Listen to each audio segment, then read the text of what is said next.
Dear viewers, আসসালামু আলাইকুম।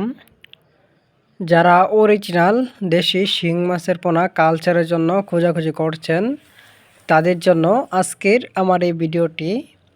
তো ভিউয়ার্স, আপনারা এখন আমার ভিডিওতে যে মাছগুলো দেখতে পাচ্ছেন এটা হলো 200 কেজি, অর্থাৎ 1 কেজিতে মাছ ধরবে 200 পিস। তো ভিউয়ার্স, যারা পুকুরে কালচার করার জন্য এই অরিজিনাল দেশি শিং মাছের পোনা খোঁজাখুঁজি করছেন তারা আমার স্ক্রিনে দেওয়া নাম্বারে এখনই যোগাযোগ করে নিয়ে যেতে পারেন অরিজিনাল দেশি শিং মাছের পোনা। এই মাছগুলো কালচারের জন্য উপযুক্ত একটি ভালো মাছের পোনা। এই মাছের পোনা আপনি পুকুরে কালচার করে অল্প খরচে লাভবান হতে পারেন। তো ভিউয়ার্স, এই মাছগুলো আমরা সারা বাংলাদেশে হোম ডেলিভারির মাধ্যমে সেল দিয়ে থাকি। তো ভিউয়ার্স, আপনাদের যদি আমার এই ভিডিওটি ভালো লাগে তাহলে দেরি না করে এখনই আমাদের স্ক্রিনে দেওয়া নাম্বারে যোগাযোগ করে নিয়ে যেতে পারেন অরিজিনাল দেশি শিং মাছের পোনা।